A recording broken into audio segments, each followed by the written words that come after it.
esta nueva edición de Ampliación de Noticias. Ya estamos con Fernando Carballo y Armando Canchaya. ¿Cómo están, señores? Muy buenos días. Buenos días, Patricia. ¿Cómo están? Bueno, acá estamos listos ya, analizando la campaña electoral, y hay una especial preocupación porque esta campaña se haga dentro de los límites de legalidad y de las buenas costumbres. Por eso estamos hoy día con el doctor Walter Gutiérrez, exdecano del Colegio de Abogados de Lima y presidente del Tribunal de Honor del Pacto Ético Electoral. Les recordamos a todos nuestros oyentes que el Pacto Ético Electoral en realidad es una asociación que se hace por la buena voluntad de los candidatos y de los ciudadanos para poder monitorear que las elecciones se den dentro de un marco de concordia, de propuestas y no de insultos, y que no se enturbie con temas personales y temas de agresión, sino más bien con propuestas. Hoy a las 10 de la mañana los integrantes del Tribunal de Honor del Pacto Ético van a juramentar y después se van a instalar para empezar con este monitoreo. Así que le preguntamos a su presidente, al doctor Walter Gutiérrez, cuáles son las expectativas. ¿Qué tal, doctor Gutiérrez? Gracias por acompañarnos. Muy buenos días. Gracias también por la invitación, Patricia, Fernando, Armando, buenos días. Bueno, ya están ustedes trabajando. Hay, me parece que todos los candidatos menos el señor Urresti han firmado el pacto ético. No sé si el señor Urresti ya se animó, y tienen ahí un trabajo importante que hacer, ¿no?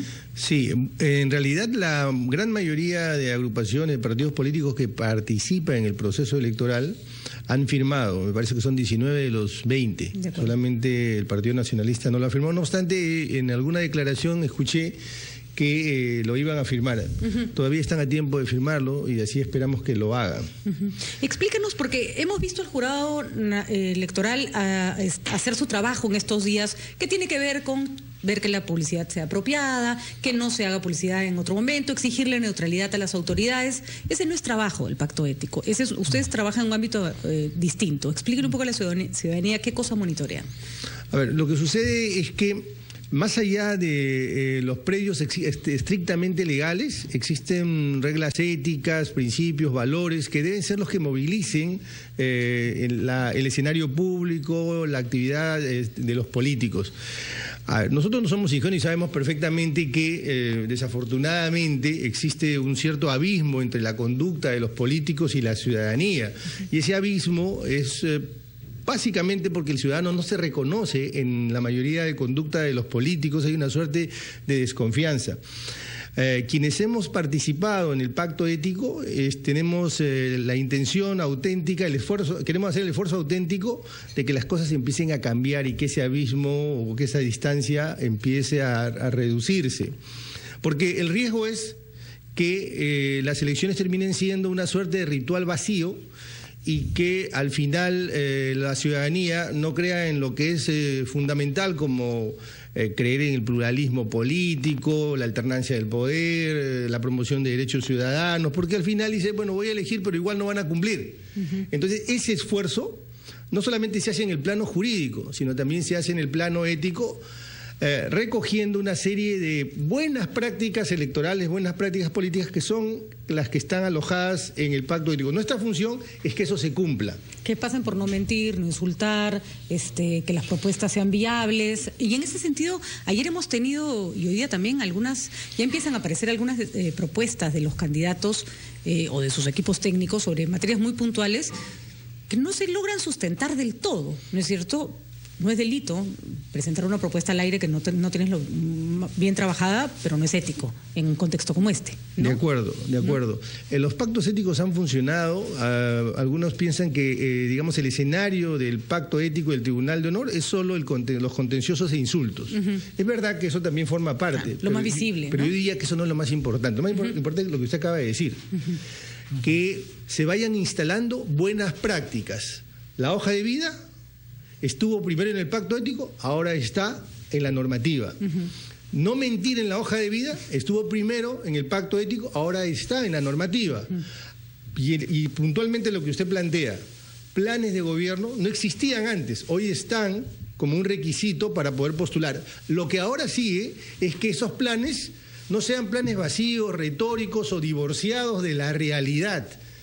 No mentir respecto de o no ser, digamos, técnicos, serios respecto de esos planes de gobierno. Esa es una nueva tarea, un nuevo desafío. Sí hemos avanzado, Pero esto, desafortunadamente, los tiempos de los países no son los tiempos de las personas, duran mucho más.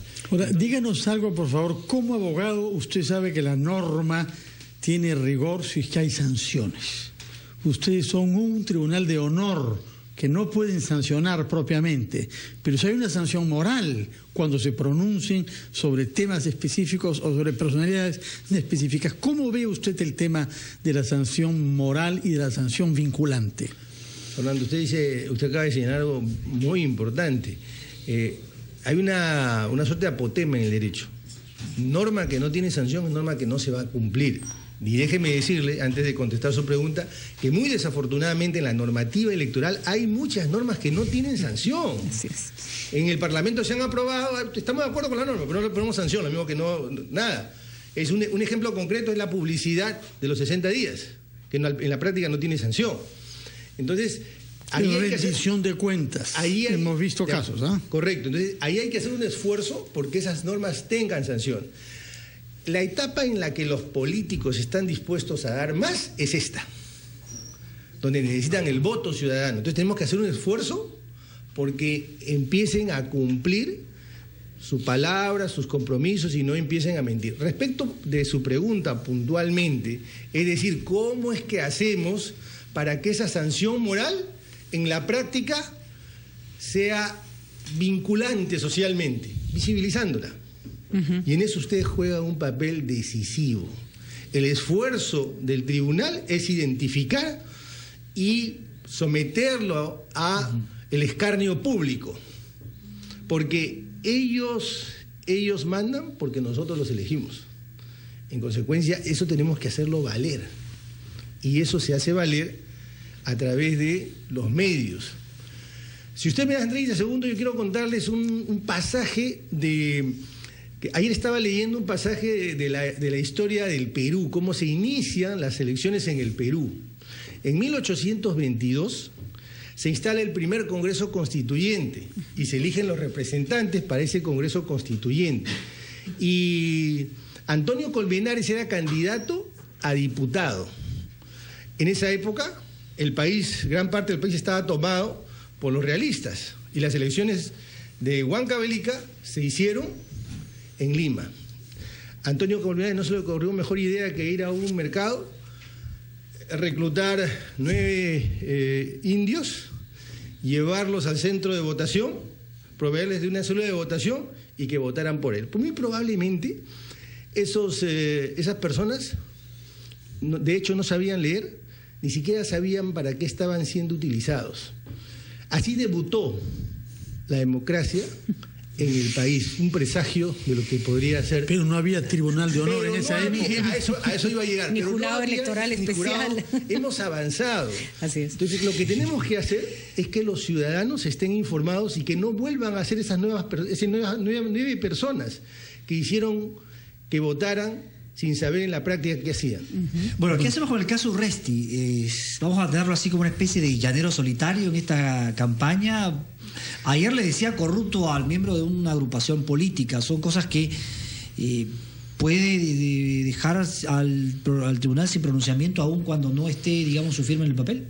Desde aquí nosotros lo convocamos, nosotros lo invitamos a que firme el pacto ético, porque además yo lo escuché en una entrevista que él señaló que iban a firmar el pacto ético. Y entonces a que sea coherente y consistente con su propia palabra, porque si algo podemos hacer es que impulsemos a que no mientan, y si dijo que iba a firmar y no firma, eso es una mentira. Bueno, acá tenemos un pacto con el tiempo, doctor Gutiérrez, así que permítanos hacer una pausa antes de retomar nuestra conversación. Pausa y regresamos.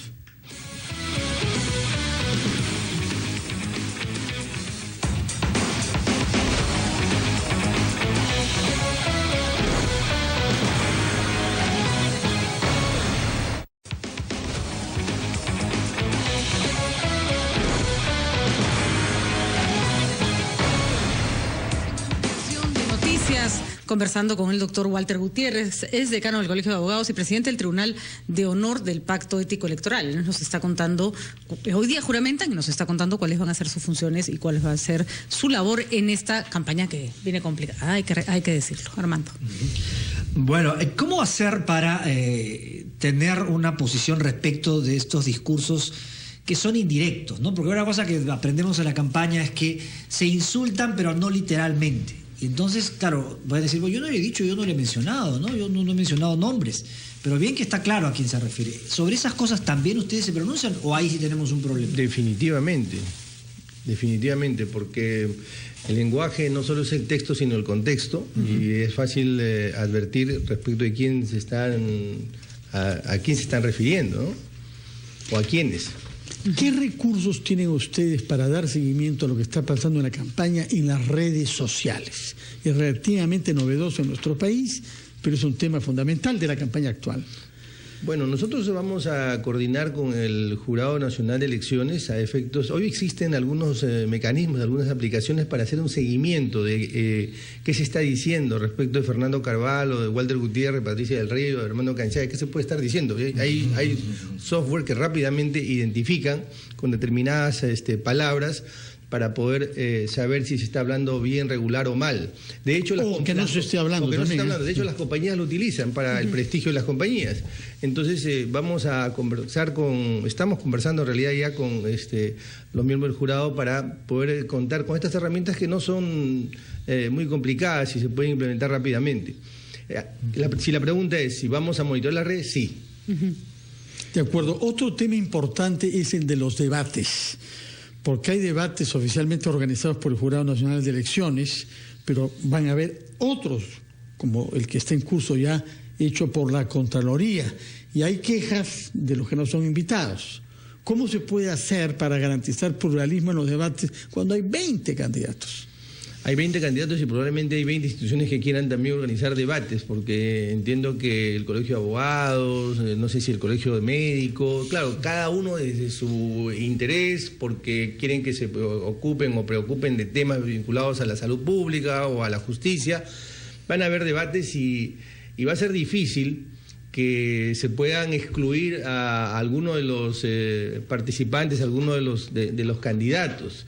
El esfuerzo creo que es mayor, el esfuerzo es evitar que ya en el futuro, porque ahora no va a ser posible, que hayan 20 candidatos, ya 6 es un montón, pero 20 ya es inmanejable. Además, yo creo que en esa pregunta que hace Fernando hay dos vías, no solo el hecho de que los debates convoquen a todos, sino que todos los convocados quieran participar. Hay una obligación de los candidatos de exponer ante los electores sus propuestas y debatir con los demás candidatos, pero en estos contextos muchos de los que van ganando o los que van primeros no se quieren exponer y no asisten. Y tenemos esta paradoja que los que son invitados no van y los que no son invitados quieren ir, ¿no?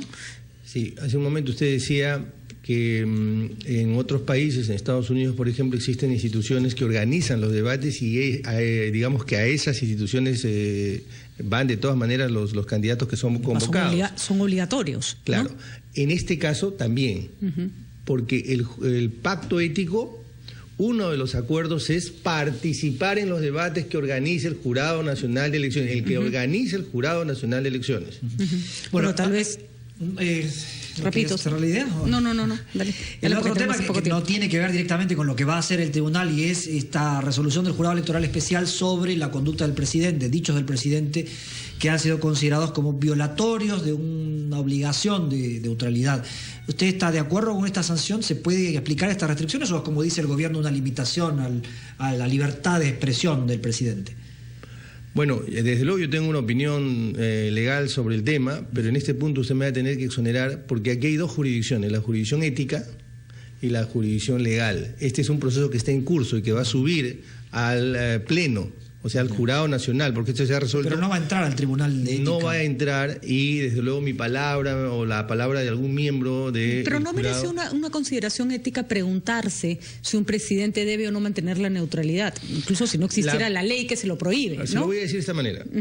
La primera regla ética es cumplir la ley. Okay. Bueno, hemos comprendido. Creo que está clarísimo Gutiérrez. el mensaje entonces, doctor Gutiérrez, y con la sutileza y elegancia que lo caracteriza. Muchas gracias, felicitaciones por su nombramiento y estaremos entonces siguiendo la ceremonia en la que jurará usted a las 10 de la mañana en la sede. realidad todos los miembros vamos a... Sí. Todos los miembros asumen. Muy De bien, acuerdo. entonces, Muchas gracias de haber venido Gracias, a Fernando, RPP Armando, antes de la ceremonia de juramentación. Gracias. 8:25, hacemos una pausa y retomamos ampliación de noticias.